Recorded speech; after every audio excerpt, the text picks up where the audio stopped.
कुछ क्वेश्चन कर रहे हैं जो कि ऑप्शन बेस्ड है, ठीक है। एसिडिक स्ट्रेंथ के ऑर्डर में इसको सेट करना है। मैंने एक आपको फिक्स्ड ऑर्डर लिखाया था जिसमें मैंने बोला था कि फॉर्मिक एसिड और फिर बेंजोइक एसिड, याद करो, और फिर बाकी के कार्बोक्सिलिक एसिड, और फिर मैंने यहाँ लगाया था आपको फिनॉल, लगाया था फिनॉल, है ना। और फिर मैंने लगाया था फिनॉल के बाद में आता है मिथाइल अल्कोहल, मिथाइल अल्कोहल के बाद आता है वाटर, और वाटर के बाद में आते हैं सारे के सारे अल्कोहल, ठीक है। ये एसिडिक स्ट्रेंथ का ऑर्डर था, तो उसी पे बेस्ड क्वेश्चन आ गया। तो यहाँ देखोगे तो फर्स्ट वाला ये सबसे ज़्यादा एसिडिक होगा, फिर फर्स्ट वाला सबसे ज़्यादा एसिडिक होगा, ठीक है। हालांकि मिथाइल अल्कोहल सबसे पानी से ज़्यादा स्ट्रॉन्ग होता है, बट हाँ, तो ये ऑर्डर बैठ जाएगा अपना, है ना। और मिथाइल अल्कोहल पानी से ज़्यादा होता है, और तो थर्ड वाला जो है, और पानी सबसे कम हो जाएगा, हाँ सीधी सी बात है।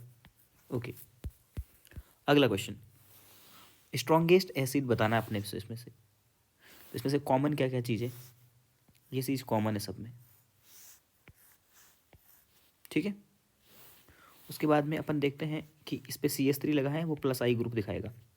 इस पर कुछ भी नहीं है, कॉमन है ना, कॉमन पे कुछ भी नहीं। इस पर Cl है, माइनस आई दिखाएगा। इस पर 2 CH3 है तो 2 प्लस आई दिखाएंगे। आपको पता है एसिडिक स्ट्रेंथ जो भी देखते हैं तो माइनस आई के डायरेक्टली प्रोपोर्शनल होता है और प्लस आई के इन्वर्सली। तो माइनस आई दिखाएगा वो एसिडिक स्ट्रेंथ बढ़ाएगा, तो माइनस आई इसमें लग रहा है इसीलिए एसिडिक स्ट्रेंथ बढ़ाएगा। अगर अपने को ऑर्डर पूछता तो सबसे ज़्यादा आता सेकंड वाला, उसके बाद फर्स्ट वाला आता है क्योंकि वो न्यूट्रल है। फिर जैसे जैसे प्लस आई लगता जाएगा वैसे वैसे एसिडिक स्ट्रेंथ कम होता जाएगा, तो ये इसका ऑर्डर हो जाएगा। अगला है shows the correct order of basic strength in aqueous medium. अब देखिए इसमें क्या होता है, जब अपन एमीन पढ़ते हैं, ठीक है, अपने को पता है नॉर्मली तो बेसिक स्ट्रेंथ क्या होती है, प्लस आई के डायरेक्टली प्रोपोर्शनल और माइनस आई के इन्वर्सली प्रोपोर्शनल, ऐसा होता है। बट जब अपने को एक्वस मीडियम देता है तब क्या होता है, अपने को एक फिक्स ऑर्डर रट ही लेना होता है। देखिए मैं आपको यहाँ दिखाता हूँ आपको, कभी कभी क्या होगा, प्राइमरी एमीन, सेकेंडरी एमीन और टर्सरी एमीन होगा। क्या क्या, प्राइमरी एमीन, जैसे देखिए, और वो भी मिथाइल और इथाइल का। तो मिथाइल का अगर प्राइमरी एमीन बनाओगे तो क्या बनेगा, CH3NH2। सेकेंड डिग्री एमाइन बनाओगे तो क्या होगा, CH3NH और CH3, यही होगा। टर्सरी बनाओगे तो क्या होगा, CH3 फिर N फिर CH3 और फिर CH3 होगा। इसको आप लिख सकते हैं CH3NH2 शॉर्ट में। इसको लिख सकते हैं CH3 2 बार है और फिर NH, इसको लिख सकते हैं CH3 3 बार है और फिर N, ऐसे लिख सकते हैं। जब मिथाइल होता है, ठीक है, तो तो ऑर्डर होता है 2 1 3, ये बेसिक स्ट्रेंथ का ऑर्डर होता है। 2 मतलब 2 मिथाइल जिसमें होते हैं, फिर 1 मिथाइल जिसमें होता है, फिर 3 मिथाइल होते हैं तब वो। मिथाइल नहीं, कभी कभी आपको क्वेश्चन में इथाइल भी देगा, तब इथाइल मतलब C2H5 एक बार, तो ये हो गया प्राइमरी एमीन, और C2H5 2 बार तो ये सेकेंडरी एमीन, और C2H5 3 बार तो ये हो जाएगा आपका टर्सरी एमीन। जैसे ये था ना, वैसे CH3 की जगह C2H5 रख देना। तो मिथाइल एमीन और इथाइल एमीन के जब देगा, ठीक है, तो इसका जो ऑर्डर होगा 2 3 1। अब इसमें देखिए ये ग्रुप छोटा है तो छोटे ग्रुप का छोटा नंबर 213, और ये ग्रुप बड़ा है तो बड़े ग्रुप का बड़ा नंबर 231, ऐसे याद रख सकते हो आप। तो जब भी आपको एक्वस मीडियम में बेसिक स्ट्रेंथ पूछेगा तो यही ऑर्डर काम में आएगा। क्या क्या चीज़, अगर मिथाइल है तो 2 1 3, और इथाइल है तो 2 3 1, छोटे ग्रुप का छोटा नंबर, बड़े ग्रुप का बड़ा नंबर। या मिथाइल दिया हुआ है आपको, देखो क्वेश्चन में, तो अपन क्या होगा 2 1 3, 2 डिग्री सबसे ज़्यादा होगा, फिर 1 होगा, नहीं ये तो नहीं होगा, 2 होगा, फिर 1 होगा, फिर 3 होगा। ये इनका बेसिक स्ट्रेंथ का ऑर्डर होगा, और ये 2017 नीट में पूछा हुआ है, और उससे पहले भी बहुत बार एग्जाम में आया हुआ है, इंपॉर्टेंट है। आपको क्या याद रखना है कि जब भी एक्वस मीडियम देगा तो इसका क्या हो जाएगा आपके पास में, मिथाइल ग्रुप का ऑर्डर हो जाएगा 2 1 3, है ना, 2 डिग्री फिर 1 डिग्री फिर 3 डिग्री, और इथाइल का हो जाएगा 2 3 1, 2 डिग्री 3 डिग्री फिर 1 डिग्री। ये रटा हुआ होना चाहिए 33, बहुत इंपॉर्टेंट है, एनसीईआरटी में एमीन वाले चैप्टर में दिया हुआ है ये ऑर्डर। ठीक है, अब अगला आता है होमोलाइटिक फिजन। मैंने आपको जब थ्योरी बताई थी पहले पहले का वीडियो, तब होमोलाइटिक और हेट्रोलाइटिक फिजन बताया था। होमोलाइटिक फिजन जब भी होता था तो जैसे कार्बन है और ये आपका हेलोजन है, इस बॉन्ड में 2 इलेक्ट्रॉन है, और जब भी होमोलाइटिक फिजन होगा तो बीचों बीच में से होगा, और एक इलेक्ट्रॉन कार्बन लेके जाएगा और एक इलेक्ट्रॉन हेलोजन लेके जाएगा, तो इसमें क्या बनते हैं, फ्री रेडिकल बनते हैं। जब होमोलाइटिक फिजन होता है तो फ्री रेडिकल बनते हैं। ठीक है, और ये बोल रहा है कार्बन और क्लोराइड के बीच में बॉन्ड है, कार्बन और क्लोराइड के बीच में बॉन्ड है। अब इसका हेट्रोलाइटिक फिजन होगा। हेट्रोलाइटिक फिजन मतलब कि जब यहाँ से फिजन होगा तो ये जो बॉन्ड के इलेक्ट्रॉन है ना, तो जिसकी इलेक्ट्रॉन एक्टिविटी ज़्यादा होगी वो लेके चला जाएगा। तो क्लोरीन की इलेक्ट्रॉन एक्टिविटी ज़्यादा है तो क्लोरीन लेके चला जाएगा, तो एक तो बनेगा कार्बोकेटायन और एक बनेगा क्लोरीन एनायन। ठीक है, तो क्या बना, 1 कैटायन एंड 1 एनायन। आसान क्वेश्चन डिस्कस कर चुके अपन। ओके, आगे बढ़ते हैं।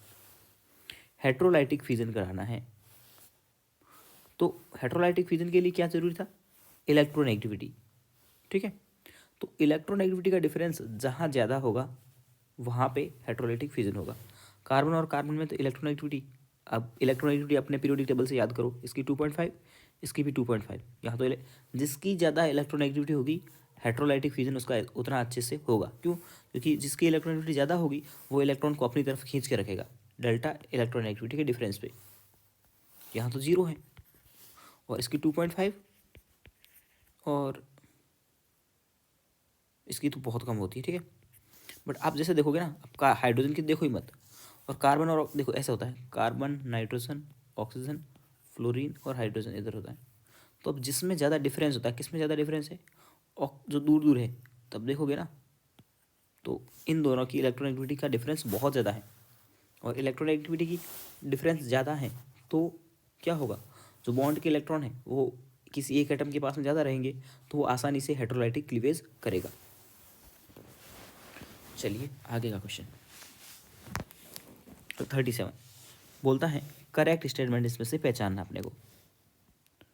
अब अगला बोलता है पहला कि होमोलाइटिक फिजन अगर करवा रहे हैं अपन लोग तो अपने को less homolytic fission is less for heterolytic fission. ये बोलता है कि एक तो अपन होमोलाइटिक फिजन कर रहे हैं होमो, और एक कर रहे हो आप हेट्रो, तो जो एनर्जी जो लग रही है ना वो हेट्रो में ज़्यादा लगती है। ठीक है, तो ये बात सही है, क्योंकि बताऊँ आपको रीज़न क्या है कि होमोलाइटिक फिजन करवाना है ना अगर आपको, तो आपको जब भी आप आगे रिएक्शन देखें ना जीओसी में, एच न्यू या अल्ट्रा वायलेट लाइट या फिर बहुत हाई टेम्परेचर देते हैं ना, तब होमोलाइटिक फिजन होता है। लेकिन हेट्रोलाइटिक फिजन के लिए सिर्फ और सिर्फ कोई टेम्परेचर की जरूरत नहीं, कोई एनर्जी की जरूरत नहीं, इलेक्ट्रोनेगेटिविटी का डिफरेंस है तो अपने आप हेट्रोलाइटिक फिजन हो जाएगा, हल्का सा टेम्परेचर दोगे तो भी। तो एनर्जी किस में ज़्यादा चाहिए होती है,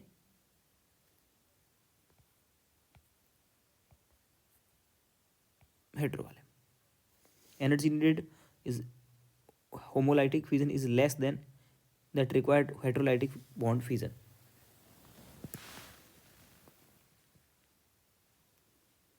ओके, अगला है homolytic bond fission gives homolytic natural neutral species paramagnetic in character. देखो होमोलाइटिक में क्या बनते हैं, रेडिकल, रेडिकल मतलब अनपेड इलेक्ट्रॉन है, और अनपेड इलेक्ट्रॉन होने का मतलब क्या हो गया कि वो पैरामैग्नेटिक है, तो पैरामैग्नेटिक तो होगा ही होगा, सीधी सी बात है। ओके, तो ये भी स्टेटमेंट करेक्ट है, ये भी करेक्ट है। 1 2, अब 4 देख लेते हैं। अब ये बोलता है नॉन पोलर सॉल्वेंट में हेट्रोलाइटिक होता है। हेट्रोलाइटिक मतलब पॉजिटिव और नेगेटिव बनना, तो उसके लिए नॉन पोलर नहीं पोलर सॉल्वेंट चाहिए होगा, तो 4 तो इनकरेक्ट है, ये करेक्ट है। Heterolytic fusion of propane, propane मतलब 3 कार्बन, CH3 CH2 और CH3। अब इसका आप क्या करा रहे हो, हेट्रोलाइटिक, तो हेट्रोलाइटिक में क्या बनेगा, कार्बोकेटायन और कार्ब एनायन बनेगा। मान लेते हैं, अब सीधी सी बात है, बॉन्ड या तो यहाँ से ब्रेक करोगे, यहाँ से ब्रेक करोगे, कहीं से भी ब्रेक कर लोगे, एक के ऊपर में तो आएगा पॉजिटिव, एक के ऊपर आएगा नेगेटिव, है ना, या फिर इसके ऊपर नेगेटिव तो इसके ऊपर पॉजिटिव, ऐसा ही तो होगा ना। तो हेट्रोलाइटिक फ्यूजन में क्या बनता है, एक कैटायन और एक एनायन बनता है, रेडिकल्स तो नहीं बन सकते। एक कैटायन और एक एनायन, सही बात है। और इसमें भी तो एक कैटायन और एक एनायन बन रहा है, इन पे डिस्कस करेंगे अपन। बट ये तो दोनों कैटायन नहीं बन सकते। अब अपन बात करते हैं कि कौन सा बनेगा। ठीक है, तो बॉन्ड ब्रेक होगा आपका हमेशा किनारे से, यहाँ से ब्रेक करोगे आप बॉन्ड, तो इसके ऊपर आएगा पॉजिटिव और इसके ऊपर आएगा नेगेटिव। ओके, अगला क्वेश्चन है, कौन सा रेजोनेटिंग स्ट्रक्चर्स नहीं है।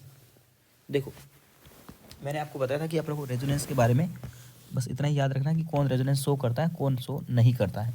रेजोनेंस के बारे में ज़्यादा जानने की जरूरत नहीं है। बट इस टाइप के जब क्वेश्चन आएंगे तो अपन बेसिक अपना नॉलेज लगाएंगे और क्वेश्चन को सही कर लेंगे। बेसिक नॉलेज क्या लगाना है यहाँ पे, बोलता कौन सा रेजोनेटिंग स्ट्रक्चर्स नहीं है। ओके, तो आपको ये दिख रहा होगा ना, रेजोनेंस में क्या होता है, रेजोनेंस में पाई बॉन्ड इधर उधर खिंचता है, एटम कभी भी मूव नहीं करते हैं, एटम का मूवमेंट नहीं होता है। ये बात तो हर किसी को पता होती है कि रेजोनेंस की डेफिनेशन भी यही होती है, पाई इलेक्ट्रॉन्स का डीलोकलाइजेशन। एटम तो उसमें मूवमेंट नहीं कर सकते। इसमें देखिए, यहाँ हाइड्रोजन था ही नहीं पहले, अब यहाँ हाइड्रोजन आ गया है, तो यहाँ एटम का मूवमेंट हो गया। जिसमें एटम का मूवमेंट हो रहा है वो रेजोनेंस नहीं है। ओके, चलिए अगला, कौन सा रेजोनेटिंग स्ट्रक्चर्स हैं। इसमें भी देखो, क्लोरीन पहले यहाँ था, अब यहाँ पहुँच गया, तो यहाँ पे भी तो एटम चल के चला गया ना, एटम का ट्रांसफॉर्मेशन हो रहा है, तो एटम तो नहीं चलता इसमें, तो ये तो रेजोनेटिंग स्ट्रक्चर नहीं है। अपने को बताना कौन सी है। ठीक है, उसके बाद में ऑल ऑफ द वो भी नहीं हो सकता। और दूसरी बात है, अब अगले के बाद में रेजोनेटिंग स्ट्रक्चर जब भी देखते हैं ना, तो उसमें कुछ चार्ज वगैरह होते हैं। ऐसा नहीं कि दोनों के दोनों न्यूट्रल हो जाए, ऐसा भी नहीं होता कभी भी। तो ये आंसर चला जाएगा, तो आसानी से आप आंसर तो कर पाओगे, कोई दिक्कत नहीं, और करेक्ट भी होंगे वो। बोलता है विच of the following resonating structures is major contributor on the resonance hybrid. इन दोनों में से ये दो रेजोनेटिंग स्ट्रक्चर दे रखी किसी की, इसमें से कौन सी रेजोनेटिंग स्ट्रक्चर्स है जो ज़्यादा मतलब स्टेबल होगी। इन दोनों से एक ना, इन दोनों से एक बनेगी हाइब्रिड। ठीक है, हाइब्रिड जब बनेगी तो हो सकता है 50% इसका कंट्रीब्यूशन हो, 50% इसका कंट्रीब्यूशन हो। ऐसा भी हो सकता हो कि इसका 20 हो, इसका 80% हो, ऐसा हो सकता है। ठीक है, दो जब भी रेजोनेटिंग स्ट्रक्चर होती है उनका एक हाइब्रिड बनता है। अब इन दोनों में से कौन सी ज़्यादा स्टेबल होगी, तो वो स्टेबल होती है जिसका ऑक्टेट कंप्लीट होता है। अपन जब भी देख रहे हैं ना पूरी केमिस्ट्री में, स्टेबल कौन होता है, जिसका ऑक्टेट कंप्लीट होता है। ठीक है, अब ये देखो, मैंने आपको रेजोनेंस बताया था कि किस में रेजोनेंस अच्छा होता है, मैंने रियल रेजोनेंस बताया था, है ना, कि कार्बोकेटाइन के पास में अगर लॉन पेयर हो तो वो रेजोनेंस होता है और सबसे ज़्यादा स्टेबल होता है। ये बात मैंने आपको लिखाई थी रेजोनेंस में, इतनी ही तो कुछ ही 4-5 बातें ही बताई थी मैंने, ज़्यादा बातें ही नहीं बताई थी आपको, कि कार्बोकेटाइन होगा और उसके पास कोई भी ग्रुप पी होगा और उसके पास में लॉन पेयर होंगे, तो वो रेजोनेंस बहुत स्टेबल होगा। ये मैंने आपको शुरू के लेक्चर्स में बताया था जब रेजोनेंस की बातें की थी। तो यहाँ पे क्या हो रहा है, ये ज़्यादा स्टेबल है और ये थोड़ी सी कम स्टेबल होगी। ठीक है, फर्स्ट वाली ज़्यादा स्टेबल है, तो मैक्सिमम कंट्रीब्यूशन किसका होगा, जो ज़्यादा स्टेबल होगी।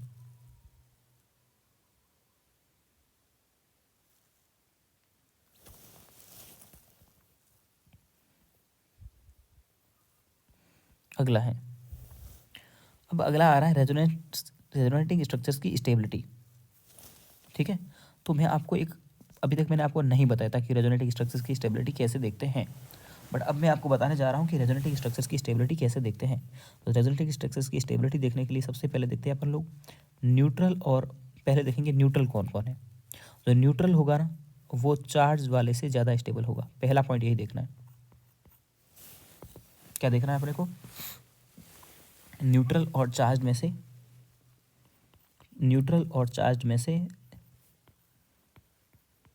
न्यूट्रल वाला ज़्यादा स्टेबल होता है।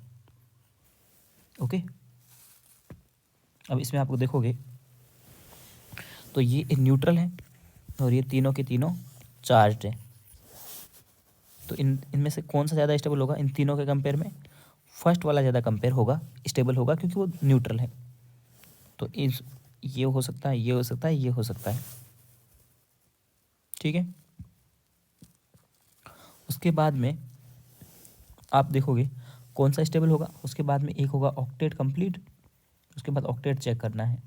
ये सब हर एक में यही चलेगा, ऑक्टेट कंप्लीट और फिर ऑक्टेट इनकम्प्लीट। ये रूल है, लिख लीजिए आप, है ना। पहले मैंने आपके साथ डिस्कशन नहीं किया है, क्वेश्चन में ही डायरेक्ट थ्योरी डिस्कस कर रहा हूँ। जब भी रेजोनेटिंग स्ट्रक्चर्स की स्टेबिलिटी का ऑर्डर पूछे तो पहले देखोगे न्यूट्रल और चार्ज्ड, ठीक है, देख लिया, फर्स्ट वाला ज़्यादा स्टेबल है क्योंकि वो न्यूट्रल है। उसके बाद ऑक्टेट चेक करो कि जिसका ऑक्टेट कंप्लीट होता है वो ज़्यादा स्टेबल होता है।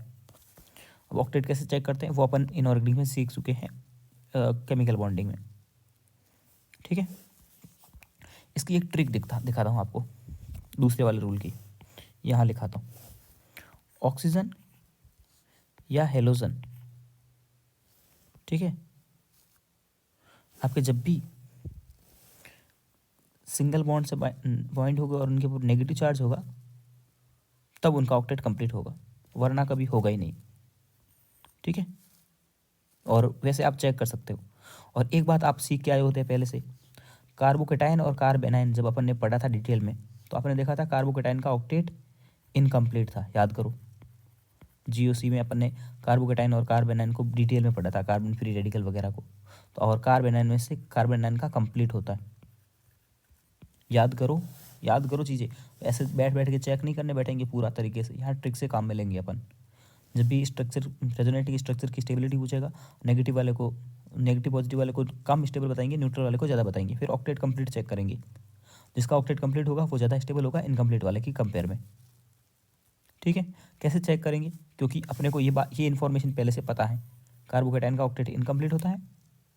और तो इसमें कार्बोकेटाइन कौन सा है, ये कार्बोकेटाइन है, देखो सी के ऊपर पॉजिटिव है, तो कार्बोकेटाइन का ऑक्टेट क्या होगा, इनकम्प्लीट। और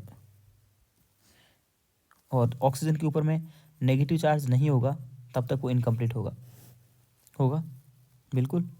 तो ये भी क्या हो गया, ऑक्सीजन के ऊपर में पॉजिटिव चार्ज है, ऑक्सीजन के ऊपर में पॉजिटिव चार्ज होगा, सिंगल बॉन्ड होगा, तो देखो इनका होगा कंप्लीट। इतना ही लिख दो आप, याद हो जाएगा, आपका काम हो जाएगा। ये है इनकम्प्लीट, इतना याद रख लो, इससे आपका क्वेश्चन हो जाएगा, ठीक है। इसमें एक पॉइंट और आता है, 3 पॉइंट में इसको चेक करते हैं। नेगेटिव होता है ना, वो मोर ईएन पे स्टेबल होता है, on more EN. Negative charge अगर आपको कहीं देखना है तो वो मोर ज़्यादा, जिसकी ज़्यादा इलेक्ट्रोनेगेटिविटी होगी उसके ऊपर ज़्यादा स्टेबल होगा। और पॉजिटिव किसके ऊपर स्टेबल होगा, लेस ईएन के वाले के ऊपर में। ये रूल आप लिख लीजिए, स्टेबिलिटी ऑफ रेजोनेटिक स्ट्रक्चर्स करके। ये थ्योरी इतनी ही है और कुछ भी नहीं है, बस इसमें क्वेश्चन है, इसका स्क्रीनशॉट ले लीजिए या लिख लीजिए इसको। ऑक्टेट कंप्लीट करना कैसे सीख करते हैं, ये 3 पॉइंट है बस, ब्लू वाले। तो अपन ने क्या देखा, सबसे पहले पहले अपन लगाएंगे ये वाला पहला रूल, न्यूट्रल वाला चार्ज वाले से ज़्यादा स्टेबल होता है। न्यूट्रल वाला फर्स्ट था, फर्स्ट ज़्यादा स्टेबल होगा। उसके बाद देख रहे हैं इन तीनों में से इसका ऑक्टेट कंप्लीट था, इसका इनकम्प्लीट है। और अब आप देखोगे इसका, है ना, बट ये आगे ये सिंपल ऑक्सीजन नहीं है, इसने एक हाइड्रोजन के साथ बॉन्ड भी बना रखा है। ये भी अगर आप चेक करने जाओगे तो 2 4 6, 4 इलेक्ट्रॉन तो यहाँ होंगे होंगे 2 यहाँ होंगे, ये 6, और एक हाइड्रोजन के साथ में होगा। ये मैंने बोला ना, मतलब ये वाला, ये वाला नहीं है जो यहाँ बोल रहा हूँ मैं ऑक्सीजन का, कि आप शायद सोच रहे हो कि ये वाला है तो सही, तो ये वाला नहीं है। ये सिंपल है, इसने आइड, और ये इसने ये दे रखा है ओ और हाइड्रोजन, ऐसे बॉन्ड बना रखा है, तो ये दोनों अलग चीज़ है, तो इसका कंप्लीट है, ठीक है। तो अगर आप करोगे चेक इनको तो क्या करोगे, कंप्लीट वाला ज़्यादा स्टेबल होगा ना, मतलब सेकंड वाला थर्ड और फोर्थ से ज़्यादा स्टेबल होगा, सेकंड वाला थर्ड और फोर्थ से ज़्यादा स्टेबल होगा, सही बात है, ओके। तो ये भी ये वाला ऑप्शन कट गया, बट ये यहाँ भी तो ये है, ओके। अब अपने को चेक करना है थर्ड और फोर्थ में से ज़्यादा स्टेबल कौन सा है। समझ में आई बात आपको, पहले सबसे पहले चेक करेंगे, एक एक पॉइंट करके चेक करेंगे, 3 ही तो पॉइंट है अपने पास में, न्यूट्रल और चार्ज। न्यूट्रल और चार्ज वाला पॉइंट लगाया तो अपना एक क्वेश्चन सॉल्व, एक ऑप्शन हट गया। फिर अपन बोलेंगे octet complete incomplete, octet complete के लिए अपन ने चेक करना सीख लिया है, कर लिया ना, कार्बोकेटाइन और कार्बेनाइन देख लिया, ऑक्सीजन देख लिया, बस सीधी बात खत्म। अब यहाँ पर अपन आए तो अपन ने देखा कि दोनों के दोनों इनकम्प्लीट है। अब अपन तीसरे पॉइंट पे आएंगे। नेगेटिव चार्ज किसके ऊपर में स्टेबल होगा? ऑक्सीजन के ऊपर में। और ठीक है, और पॉजिटिव इसकी, अब देखो यहाँ पे कार्बन है और एक है ऑक्सीजन। अब कार्बन की ईएन जो है, ईएन वो कम है और ऑक्सीजन की ईएन जो है वो ज़्यादा है। तो जिसकी ईएन कम होगी उसके ऊपर में क्या होना चाहिए? पॉजिटिव। तो कार्बन के ऊपर में आना चाहिए पॉजिटिव और ऑक्सीजन के ऊपर में आना चाहिए नेगेटिव। सीधी सी बात है। बट यहाँ देखिए कार्बन के ऊपर पॉजिटिव, ऑक्सीजन के ऊपर नेगेटिव, सही बात है। बट इसमें उल्टा कर दिया, कार्बन के ऊपर नेगेटिव दे दिया तो ये अनस्टेबल होगा। तो थर्ड वाला ज़्यादा स्टेबल होगा, फिर फोर्थ वाला। समझ में आई बात आपको? ठीक है, अगला क्वेश्चन। 3 रेजोनेटिक स्ट्रक्चर दे रखी है, इसमें से कौन सा लीस्ट स्टेबल है? चलो इसका भी ऑर्डर लगा लेते हैं ताकि अपन को समझ में आ जाएगा। पहले अपन लगाएंगे, बात करेंगे कि इसमें से पॉजिटिव और न्यूट्रल वाला पहला पॉइंट लगाएंगे, है ना, कि न्यूट्रल और चार्ज में से। तो ये न्यूट्रल है आपका और ये दोनों चार्ज है चार्ज। तो पहले न्यूट्रल वाले को लगा लो, फर्स्ट वाला सबसे ज़्यादा स्टेबल होगा। अब इसको 2 और 3 में से देखोगे तो इसमें कार्बोकैटायन आ रहा है, तो इसका देखो ऑक्टेट इनकम्प्लीट। बट इन सब में क्या हो रहा है? इसमें कार्ब के ऊपर नेगेटिव चार्ज है। फिर अपन दूसरा पॉइंट ऑक्टेट का भी देखते हैं ना, तो इसका एक ऑक्टेट क्या है? इनकम्प्लीट है। बट इसका ऑक्टेट कंप्लीट है। तो कंप्लीट वाला ज़्यादा स्टेबल होगा और ये आपका सबसे कम स्टेबल होगा। अपने से यही पूछा है कि कौन सा लीस्ट यानी कम स्टेबल है, तो थर्ड वाला। समझ में आ गया बात? रेजोनेटिक स्ट्रक्चर की जब भी स्टेबिलिटी का ऑर्डर पूछेगा, आप अपने मॉडल में जो भी क्वेश्चन है वो सारे लगा लो। सबसे पहले क्या करेंगे? न्यूट्रल और चार्ज देखेंगे, न्यूट्रल वाले को ज़्यादा स्टेबल कर देंगे। फिर अपन देखेंगे कि किसका ऑक्टेट कंप्लीट है, किसका इनकम्प्लीट है, कंप्लीट वाले को ज़्यादा स्टेबल कर देंगे। ऑक्टेट कैसे देखते हैं? कार्बोकेटाइन का ऑक्टेट इनकम्प्लीट होता है, सीधी सी बात, पहले से सीख चुके हैं। कार्बेनाइन का ऑक्टेट कंप्लीट होता है, पहले से सीखा हुआ है। ऑक्सीजन अगर सिंगल बॉन्ड से बंधा हुआ है, ऐसे सिंगल बॉन्ड से बंधा है, उसके ऊपर पॉजिटिव चार्ज है, या सिंगल बॉन्ड से बंधा है उसके ऊपर पॉजिटिव चार्ज है, तो इसका ऑक्टेट इनकम्प्लीट होता है। बट अगर ऑक्सीजन सिंगल बॉन्ड से बंधा है और उसके ऊपर में नेगेटिव चार्ज है, तो उसका ऑक्टेट कंप्लीट होगा। बस इतना याद रखोगे तो आपका आंसर निकल जाएगा। ओके, अगला क्वेश्चन बोलता है मैक्सिमम स्टेबल। देखो इसमें बेंजीन आसानी से आपको पता लग रहा है, ये बेंजीन है और इसमें कम रेजोनेंस हो रहा है और बहुत ज़्यादा रेजोनेंस है। तो जिसमें ज़्यादा रेजोनेंस होगा तो रेजोनेंस की वजह से स्टेबिलिटी बढ़ती है। यहाँ पे बोला मोस्ट स्टेबल कौन सा है इनमें से, तो फिर से वही अपने कार्बोकेटाइन की स्टेबिलिटी का ऑर्डर वाला क्वेश्चन आ गया है। तो यहाँ अगर आप देखोगे तो इस कार्बोकेटाइन की स्टेबिलिटी देखनी है ना। तो यहाँ पे देखोगे अगर आप, तो इस पर ये पीछे डबल बॉन्ड है, तो डबल बॉन्ड क्या लगाएगा इसके ऊपर में? -I। इसके ऊपर में देखोगे ना तो यहाँ पाई सिग्मा और ये पॉजिटिव। अब रेजोनेंस आपको हर बार सोचना है, तो यहाँ पे हो रहा है रेजोनेंस, ठीक है। और यहाँ क्या हो रहा है? ये कार्बोकेटाइन है, इसमें 3 तरफ से +I लग रहे हैं, 3 +I लग रहे हैं। और इसमें क्या है? अब यहाँ कोई रेजोनेंस तो है नहीं, इसके ऊपर 2 तरफ से +I लग रहा है और पीछे से ये -I भी लग रहा है। तो अपने अब अगर ऑर्डर पूछेगा तो क्या करेंगे? रेजोनेंस वाला सबसे ज़्यादा स्टेबल होता है, 2 नंबर सबसे ज़्यादा, फिर 3 नंबर, फिर 4 नंबर, फिर 1 नंबर। अपने से पूछा है मोस्ट स्टेबल, तो मोस्ट होगा जिसमें रेजोनेंस हो रहा है। ओके, चलिए यहाँ फिर से अपने को स्टेबिलिटी बोला, स्टेबिलिटी बतानी कार्बेनाइन की। देखो यहाँ पे अगर आप इसको देखोगे तो जो एरोमेटिक होता है वो सबसे ज़्यादा स्टेबल होता है, फिर जिसमें रेजोनेंस होता है वो, और फिर जिसमें मतलब आई इफेक्ट जिसको स्टेबल कर रहा होता है वो। ठीक है, ये लगाने का तरीका होता है ARI। पहले एरोमेटिक ज़्यादा स्टेबल सबसे, फिर रेजोनेंस वाला, फिर आई वाला। इसमें अगर आप चेक करोगे तो ये वाला कंपाउंड आपका एरोमेटिक है, दिखा होगा आपको। ये स्ट्रक्चर ऐसा बना हुआ है, इसमें देखो साइक्लिक रेजोनेंस है, पाई सिग्मा और ये नेगेटिव, इधर भी पाई सिग्मा और ये नेगेटिव। तो साइक्लिक रेजोनेंस तो कंप्लीट है। और जब साइक्लिक रेजोनेंस कंप्लीट है तो अगर आप इसमें चेक करोगे इलेक्ट्रॉन कितने, तो इसमें 6 इलेक्ट्रॉन है, नेगेटिव के 2 इलेक्ट्रॉन भी काउंट करोगे तो ये एरोमेटिक हो गया। एरोमेटिक होने की वजह से ये जो है आपका थर्ड वाला सबसे ज़्यादा स्टेबल है, तो आंसर ये आ गया। अब यहाँ पे अपने को मोस्ट स्टेबल रेडिकल बताना है। ये रेडिकल है और इसके ऊपर बेंजीन लगी हुई है पीछे, और बेंजीन का क्या लगता है, रेजोनेंस, तो यहाँ रेजोनेंस है। और यहाँ अगर आप देखोगे तो पाई, सिग्मा और रेडिकल, यहाँ पे भी रेजोनेंस है। और यहाँ देखोगे तो इधर से प्लस आई, इधर से प्लस आई, इधर से प्लस आई, 3 प्लस आई लग रहे हैं, इसमें 2 प्लस आई लग रहे हैं। अपन क्या बोलते हैं, ARI। पहले एरोमेटिसिटी देखो, कोई एरोमेटिक नहीं है, यस ये बेंजीन एरोमेटिक है ना, बेंजीन एरोमेटिक है। फिर रेजोनेंस देखोगे, फिर आई इफेक्ट देखोगे। अगर इसका स्टेबिलिटी का ऑर्डर लिखता तो पहले फर्स्ट वाला आता, फिर रेजोनेंस यानी कि 2 वाला आता, और फिर 3 ये प्लस आई किस में ज़्यादा लग रहा है, फोर्थ वाला में प्लस आई ज़्यादा लग रहा है, ये इसका ऑर्डर हो जाता है इस क्वेश्चन का। अपने पूछा है मोस्ट स्टेबल, तो मोस्ट स्टेबल कौन सा हो जाएगा, 47 का फर्स्ट ऑप्शन। अगला क्वेश्चन बोलता है स्टेबिलिटी बतानी है इनमें रेडिकल्स की, तो इसमें देखो सिर्फ प्लस आई लग रहा है इधर से और इधर से, इसमें पाई, सिग्मा और रेडिकल का रेजोनेंस लग रहा है, ठीक है। तो इसमें क्या लग रहा है, प्लस आई, ओनली प्लस आई, इसमें रेजोनेंस और प्लस आई तो साथ में लग ही रहा है। और इसमें देखोगे अगर तो पाई, सिग्मा और रेडिकल रेजोनेंस है, और ये भी पाई, सिग्मा, पाई, फिर से रेजोनेंस, तो इसमें 2 रेजोनेंस है, एक तो पाई सिग्मा पाई का और एक पाई सिग्मा रेडिकल का, 2 रेजोनेंस है, ओके। और यहाँ देखोगे अगर तो पाई, सिग्मा, पाई पर रेडिकल, ये रेडिकल इस रेजोनेंस में नहीं है, ये रेडिकल जो इस पर दिया हुआ है वो है ही नहीं रेजोनेंस में इन्वॉल्व। और ये डबल बॉन्ड के ऊपर में पाई बॉन्ड, अगर ऐसा हो ना डबल बॉन्ड है उसके ऊपर पाई बॉन्ड हो या रेडिकल हो, ये लेस स्टेबल होता है, सबसे कम स्टेबल यही होता है।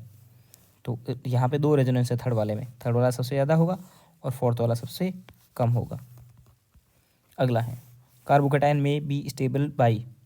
अब देखो कार्बोकैटायन किससे स्टेबल होता है, कार्बोकैटायन की स्टेबिलिटी है पाई प्लस आई के इनवर्स डायरेक्टली और माइनस आई के इनवर्सली।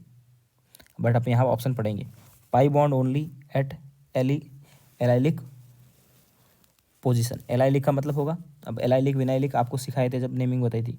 एलाइलिक का मतलब होता है कार्बोकैटायन और ये पॉजिटिव, तो पाई, सिग्मा और पॉजिटिव का रेजोनेंस होगा।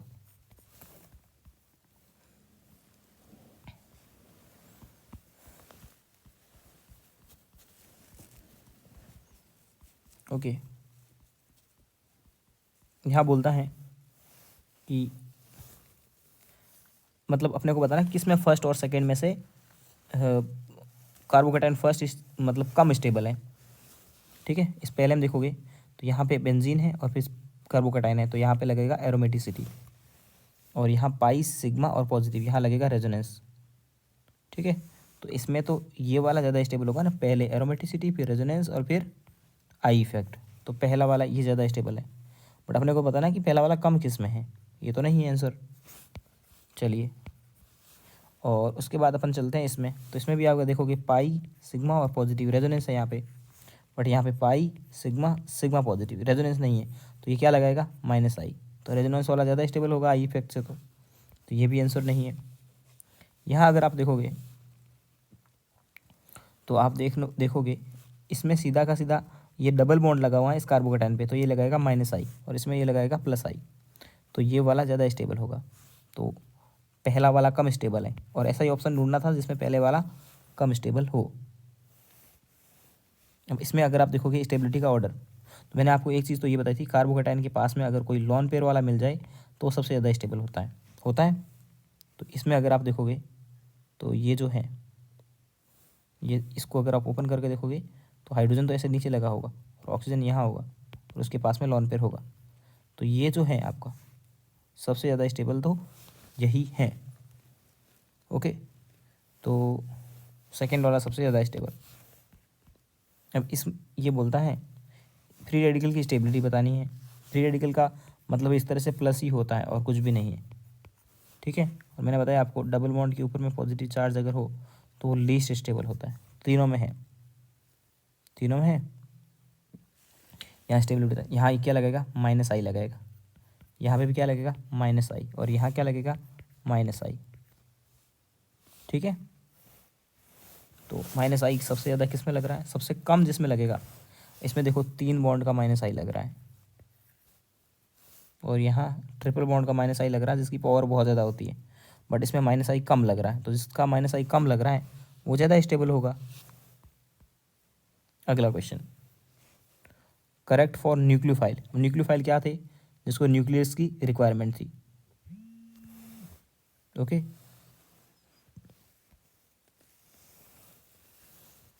और अपन न्यूक्लियोफाइल में क्या क्या पढ़े थे? नेगेटिव चार्ज वाले सारे के सारे न्यूक्लियोफाइल थे, सही बात था ना? All negative charge species are nucleophile, ये मैंने आपको लिखाया भी था, लिखाया था, सही था। न्यूक्लियोफाइल्स आर लेविस बेस, और लॉन पेयर वाले जिसके ऊपर भी लॉन पेयर था वो सारे क्या थे? लेविस सॉरी न्यूक्लियोफाइल थे। और जो जिसके ऊपर लॉन पेयर होता है वो लॉन पेयर डोनेट कर सकता है तो उसे लेविस बेस बोलेंगे, ये बात भी सही है। एल्कीन, एल्काइन और बेंजीन पायरोल आर न्यूक्लियोफाइल्स। देखो, और इसके अलावा मैंने आपको जब न्यूक्लियोफाइल का क्लासिफिकेशन कराया था तो जितने भी एल्कीन एल्काइन थे वो भी न्यूक्लियोफाइल में लिखाए थे, आपको याद हो तो मैंने टेबल बना करके आपको समझाया था कि कौन इलेक्ट्रोफाइल होता है, कौन न्यूक्लियोफाइल होता है, और उसके एग्जाम्पल्स लिखाए थे। तो ये सारे के सारे स्टेटमेंट करेक्ट हैं। अगला क्वेश्चन, एम्बीडेंट न्यूक्लियोफाइल। एम्बीडेंट न्यूक्लियोफाइल के बारे में भी अपन ने बात की थी, और जो जिसमें दो डोनर हो उसे एम्बीफाइल बोलते हैं। इसमें CN में, या अपन जब NS1 NS2 रिएक्शन पढ़ेंगे SN1 SN2, तो उस टाइम भी आएगा कि यहाँ पे कार्बन का नेगेटिव चार्ज भी अटैक कर सकता है और नाइट्रोजन भी अटैक कर सकता है। मतलब कोई एक अटैक करेगा एक टाइम पे, बट दोनों के दोनों में से कोई एक तो करेगा। दो सेंटर अवेलेबल हैं, जहाँ दो सेंटर अवेलेबल होते हैं उसे ही एम्बीडेंट न्यूक्लियोफाइल बोलते हैं, और ऐसा अपन उसमें कोऑर्डिनेशन कंपाउंड में भी पढ़ के आए थे। अगला question, which of the following reaction intermediates are electrophile in character. Electrophile मतलब जिसको इलेक्ट्रॉन की रिक्वायरमेंट हो, और अपन ने बोला था कार्बोकेटाइन इलेक्ट्रोफिलिक होती है। अपन पूरा टेबल बना बना के तो पढ़ के आए थे। क्यों? क्योंकि इसमें 8 इलेक्ट्रॉन नहीं थे। कार्बेनाइन, अब इलेक्ट्रोफाइल की अगर डेफिनेशन बोले तो जिसके ऊपर भी पॉजिटिव चार्ज होता है वो सारे के सारे क्या होते हैं? होता है। और ये कार्बेनाइन, ये तो नहीं होगा, तो ये होगा, ये नहीं होगा। तो कार्बोकेटाइन तो ऑप्शन में आएगा, फर्स्ट ऑप्शन में आएगा ए, बट बी नहीं आएगा। तो बी नहीं आएगा तो इसको हटा दो, इसको हटा दो। उसके बाद फ्री रेडिकल, तो फ्री रेडिकल आपके क्या होते हैं? वैसे ये ऑप्शन में आ रहा है, दोनों में आ रहा, तो कोई दिक्कत नहीं। अब डी चेक करते हैं, कार्बीन्स। तो कार्बिन और नाइट्रीन को भी मैंने आपको कार्बन, जब मैंने थ्योरी लिखाई थी आपको तो उसमें लिखाया था, उसमें मेंशन किया था कि यस कार्बिन और नाइट्रीन जो होते हैं वो भी आपके इलेक्ट्रोफाइल्स होते हैं। अगला है, कौन सा है जो इलेक्ट्रोफाइल की तरह भी काम कर सकता है और न्यूक्लियोफाइल की तरफ भी काम कर सकता है? ठीक है, तो डबल बॉन्ड तो सिर्फ और सिर्फ न्यूक्लियोफाइल था, ऐसा अपन ने लिखाया था, तो फर्स्ट वाले को हटा ही दो। ओके, उसके बाद C और D तो दोनों कॉमन है, बी को चेक करते हैं। नहीं, इसमें देखिए ये वाला, ये जो कीटोन वगैरह होते हैं ना 3 और 4, C और D, ये ऐसे होते हैं जो इलेक्ट्रोफाइल और न्यूक्लियोफाइल दोनों की तरह काम कर सकते हैं, क्योंकि इसमें सेंटर होते हैं अलग अलग। ओके, अगला क्वेश्चन है, विच of the following species not एम्बीडेंट nucleophile. एम्बीडेंट जो भी पढ़ा था अपन ने, ठीक है। देखो, साइनाइड CN था ना, इसमें कार्बन भी डोनेट कर सकता था, नाइट्रोजन भी डोनेट कर सकता था। नाइट्रेट आयन NO2, इसमें इसको ऐसे भी लिखते थे ना ONO, याद करो, वहाँ सिनर्जिक बॉन्डिंग वगैरह भी पढ़ते थे अपन लोग। और सल्फाइड आयन, ठीक है। तो ये तीनों के तीनों तो आपके एम्बीडेंट में थे, अपन ने पढ़े भी थे, लेकिन एसीटोन में ऐसा कोई ऐसा नहीं होता कि एम्बीडेंट हो। ओके, बोला कौन सा नहीं है। अगला है, इलेक्ट्रोफाइल की तरह कौन बिहेव करेगा। इलेक्ट्रोफाइल मतलब जिसको इलेक्ट्रॉन की रिक्वायरमेंट होगी। तो जितने देखो लॉन पे, इसके ऊपर लॉन पेयर हैं, इसके ऊपर लॉन पेयर हैं, इसके ऊपर लॉन पेयर हैं, जिनके ऊपर लॉन पेयर होते हैं वो न्यूक्लियोफाइल में आते हैं, और जिसके ऊपर पॉजिटिव चार्ज होता है वो इलेक्ट्रोफाइल में आता है। बेसिक डेफिनेशन जब अपन ने लिखी थी शुरुआत में, उसी पे सारे क्वेश्चन है। बोलता कौन सा इलेक्ट्रोफाइल है। अब देखो, इसके ऊपर में लॉन पेयर है तो ये न्यूक्लियोफाइल है, इसके ऊपर में लॉन पेयर है तो ये न्यूक्लियोफाइल है, इसके ऊपर नेगेटिव चार्ज है तो ये न्यूक्लियोफाइल है। बच गया ये। और ये क्यों है इलेक्ट्रोफाइल? मैंने बोला था डिफरेंट एटम के बीच में अगर मल्टीपल बॉन्ड होता है तो वो न्यूक्लियोफाइल होता है, सॉरी इलेक्ट्रोफाइल होता है। और ये उसमें भी मैंने ये एग्जांपल लिखाया था, ठीक है। अब ये वाला क्वेश्चन अभी यहाँ नहीं कर पाएंगे अपन, क्योंकि अपन ये GOC का क्वेश्चन है, ये बोलता नॉट करेक्ट, ये भी नहीं करेंगे अभी।